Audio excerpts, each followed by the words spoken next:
Good morning, guys. It might not be morning when you're watching this video, but hello nevertheless. And I am coming at you from the flower farm today, and I just wanted to give you a catch up since I haven't posted a video in a while, and I just wanted to show you what's going on in the greenhouses. And this morning I am doing some foliar feeding on this field in particular. I've got 15 litres of fish emulsion that is homemade, seaweed fertiliser and humic acid that I'm about to spray on various things in this field. I've got some ranunculus that I want to spray, and I'm going to spray everything in the greenhouse as well, so I should be able to cover all of that with 15 litres. I'm only going to kind of lightly coat the leaves on all of the plants. So I am kind of coming into the beginning of the season at the moment. I have some tulips, and the narcissi didn't do great this year, got to admit. I think that they have maybe been kind of eaten by the slugs or some other kind of pest. I haven't figured out what pest it is yet. We've got foxgloves behind me that are coming into bud, so you can see that they're starting to elongate, and it's not really ideal that the sun's coming out at the moment because foliar feeding isn't great to do while the sun is shining. The forecast did say it was going to be cloudy all day today, but I'm gonna just hedge my bets. I have a new puppy, so I'm trying to do things whilst he's napping at the moment. He's only 8 weeks old. I'll show you him later when he wakes up, but I'm just going to get all this spraying done quickly, and then I can chat to you about what else has been going on the flower farm.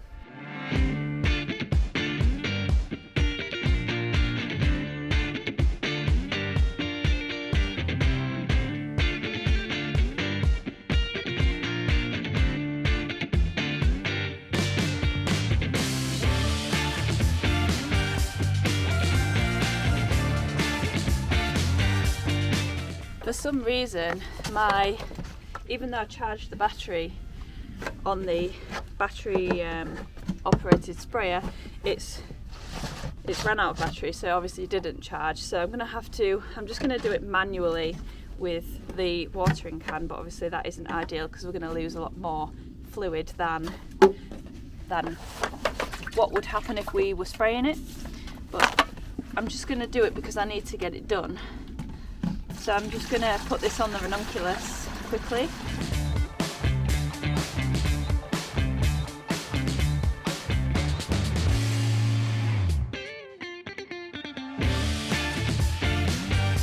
So here I've got a cover crop here on the right. It's getting quite tall now. It's actually doing really well up until kind of a third of the way along, and then there isn't really much cover crop at the bottom end of the field. This area here, interestingly enough, is where I always dump if I'm making compost teas or I've got trays of compost and things that need chucking away, I just dump it in this flower bed. And the tallest part is where I've been dumping all of my worm castings and things like that. So that's just a little observation. I don't know whether the worm castings have caused that. So this is the cover crop behind me here, and up here it's kind of waist height. You can't really see because the camera's following my face, but I'm in two minds about what to do when I terminate this, because I am not sure whether to mow it and remove the crop residue or mulch it onto the bed, and then so basically the plan is mow it down, and that's not enough to kill the rye as far as I'm aware, because I've watched lots of videos and things, and apparently rye is quite difficult to kill. So what I'm going to do is mow it down, and then I'm going to cover it with some weed membrane for a month or two until it's ready to be planted into.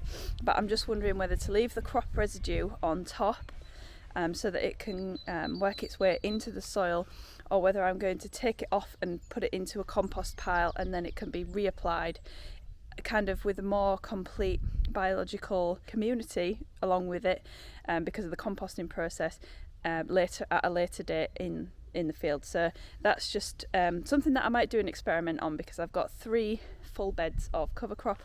I've got 2 over there, and then this one here as well. So I can mix it up and see what works best. And I also have the polytunnel fully cover cropped at the moment.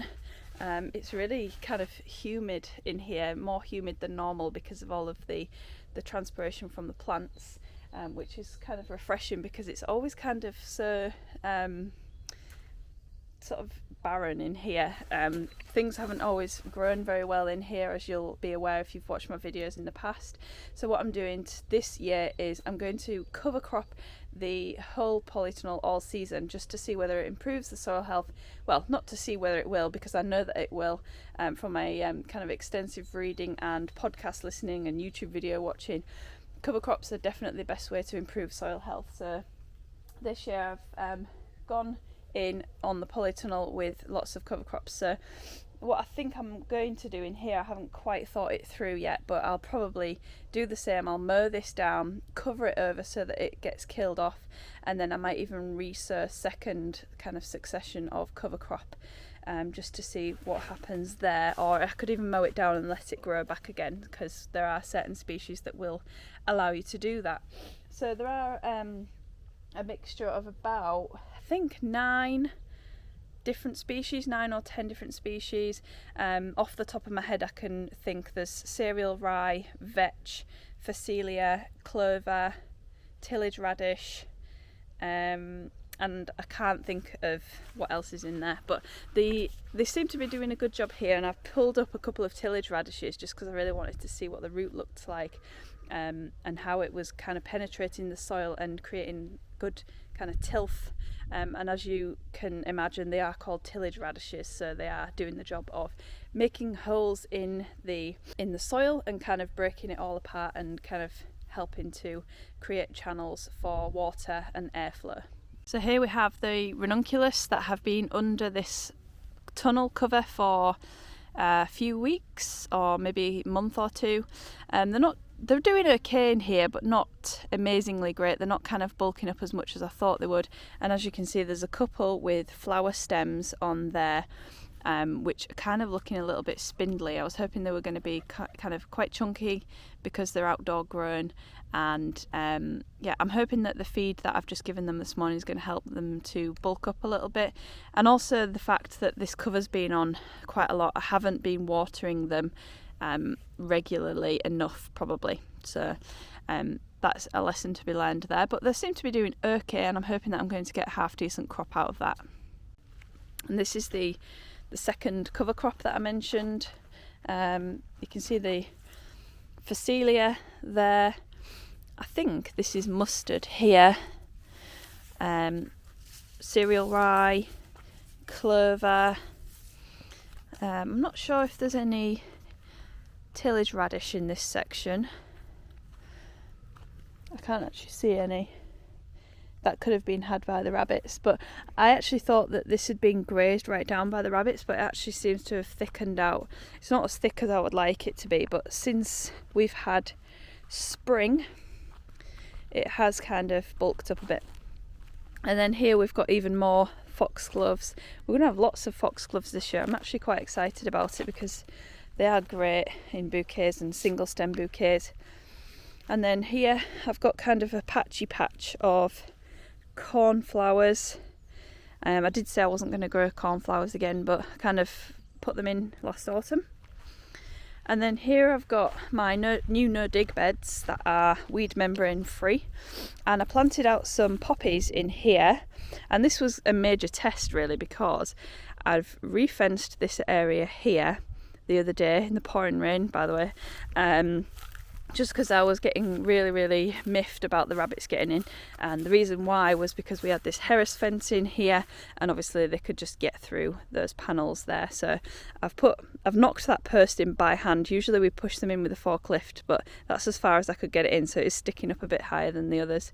And then I've got this welded mesh here that is going to be used for my new flower field, but I just used a little bit of it for this area here, and so far so good. It seems to be keeping the rabbits off, and these poppies seem to be doing really well. So I've got some mixed variety of poppy that's just going to produce the seed heads, and I've got some giant poppies and I've got some Colibri poppies as well, so I'm hoping that they all do well. They seem to have settled in quite nicely in these beds, so I'm glad about that.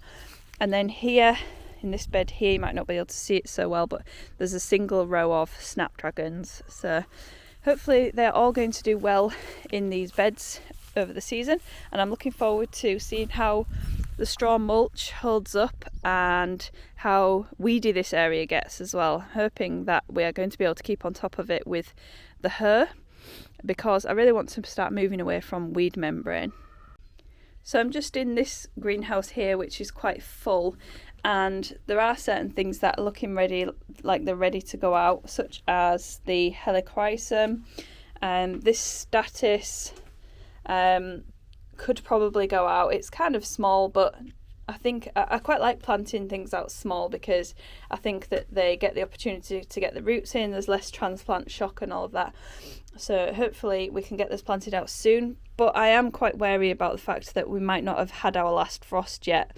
Last night was 2 degrees, so we have to be wary about that. It's May next week, so I'm hoping that by next week we'll have passed that. Then there's more Helichrysum here, Limonium suawarii, more Statice. Phlox kind of looks like it maybe could be planted out, maybe a little bit bigger. And then I've got Cosmos, Zinnias and all those kind of things in here. Here I have some Delphiniums that I started in the germination chamber.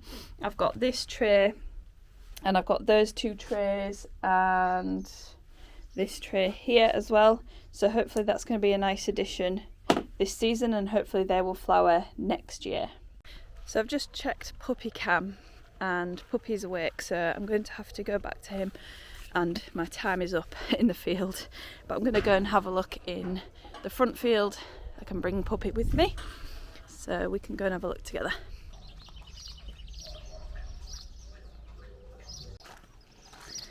So this is the new pup, Nelson. He is a pointer, just like our other boy, Walter, who's coming in behind me. And he's currently 9 weeks old. So he requires lots of supervision.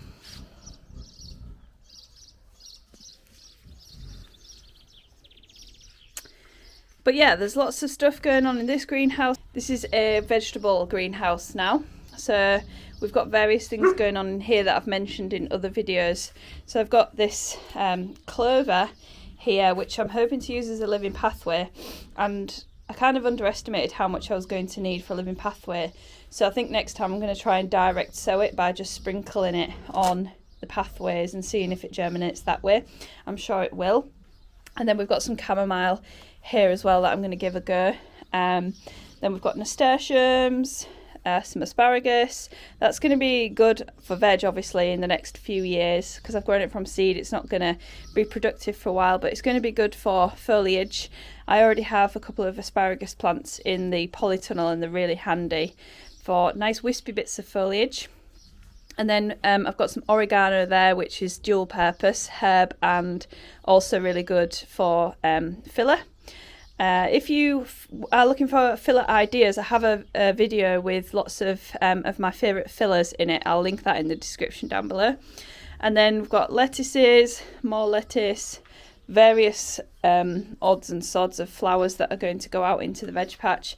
There's some dill, snapdragons, onions, cabbages. I'm not sure. I don't think the cabbages are going to survive, because I just think the slugs are going to be all over it. So fingers crossed for that, but I don't think that it's going to go anywhere really. And then there's some leeks, some zinnias that got eaten by slugs in here, and then a fresh tray of sweet corn and what's this? Spinach. I'm really liking soil blocking for veg growing. It seems to be really working really well at the moment. And then over here, this bench is a little bit more full.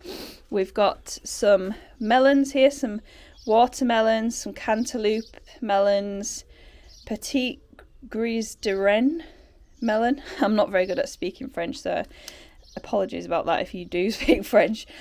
Cucumber melons and that's going to be really good this year. I'm going to grow those in the polytunnel.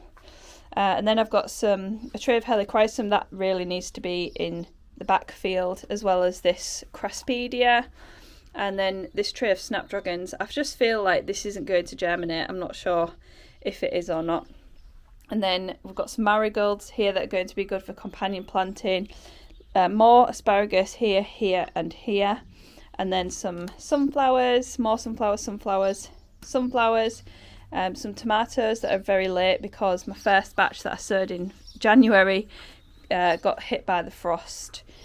And then here we've got some basil. That might be dual purpose as well. We might be able to use that for foliage or filler. And then we've got some kale here, sunflowers, French beans. This is a tray of celosia that also needs to go around the back, gherkins, and 3 trays of sweet corn. And then we've got butternut squash, a winter squash, 2 loofah plants. I'm looking forward to growing those. Some courgettes, and what have we got here?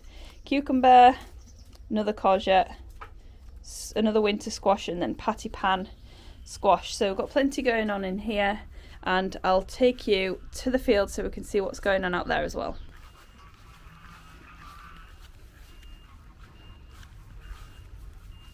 So this is a pile of stuff that I cut down the other day that is going to be mulched ready for a fresh compost pile. I'm not sure when I'm going to be able to get round to that. Well, I'm expecting it to be during a puppy nap. And we're in the front field now where the teepee is, and I've removed a lot of weed membrane out of this field because if you've been watching my videos recently, I'm trying to move away from weed membrane, and this field is looking a lot better for having not much weed membrane in it, and I'm hoping that the weeds aren't going to punish me too much. This field has been no dig for quite a few years now, so I'm hoping that the weed seeds are buried deep down and we can keep on top of it with the hoe. So as you can see, there's a couple of beds here that still have the weed membrane on, and I might just have to wait until the end of the season to remove some of it because I don't want to cut it to pull it over the plants, but the plants are getting a bit big for the weed membrane. Like this here, this is Lychnis coronaria, I think, and I just don't think that the weed membrane is going to pull over the top of that without pulling the plants out. So I need to be strategic about how I'm going to remove the rest of the weed membrane. Same for this grass here as well, but I might just be able to pull that up. We'll see. But this is how it's looking so far. I mulched it last week with a bit of compost, and then I've planted out a couple of the beds. So I've got some pea plants here, and I did actually have a plant support archway here, but it fell down in the wind, and that was just bad design on my part. It just fell over. And then we've got a full bed of beetroot. I don't think I'm going to need that much beetroot, but we can share it with family and friends hopefully. And then here we've got some artichokes, and then there's some English mace up there, and some Silene vulgaris, which is the bladder campion. So here is the tulip patch that I'm going to be picking today for my subscription customers. I've got some of them are a little bit too open. Obviously that's way too far open. That's probably pushing it a bit, but I might pick that. I'm going to obviously pick for longevity, so I won't be picking anything that's too open. And this is what I was explaining about earlier with the narcissi looking a little bit eaten. So that's obviously not saleable, which is a shame. So I've removed all of the weed membrane from this area, and it's looking a lot better now. Here comes Nelson! And this here is the Alchemilla mollis, and further up in the rest of that bed was Achillea. However, I did sow cover crop in it, and there is some Achillea still available in there, but I don't think it's going to do much this year. This area, after this year, this area is probably going to go back to grass or something, or maybe it's going to be planted up with trees or something. So I'm not too worried about the state it's in at the end of the season, because all of these perennials are going to be moved into my new flower field. So what we've got here is lupins, and then there's some oxeye daisy in that section up there. And then I've got some new perennials that were in pots from last season that I planted out here, so hopefully they'll get a good season of growth and then I can move them next season. There's some Scabiosa here, perennial scabious, this type, and there's a white one as well. I think that's going to be really, really nice. Last year I really started to like peach and blue or peach and lilac together, looked really nice. And then further up there I've got some echinaceas, and then here is some giant scabious, followed by some limonium, some of the perennial limonium, and then more of the lupins. And then here I wasn't able to take the weed membrane off this section because the sedums had already grown quite large by the time I was going to get round to it. So this is the Autumn Joy sedum, which is really, really useful. I used loads of it last year. And then I also planted some darker purple sedums down here, so hopefully they'll bulk up this season and they're going to be really, really handy for us this season. So yeah, that's it guys. There's been quite a lot of stuff going on.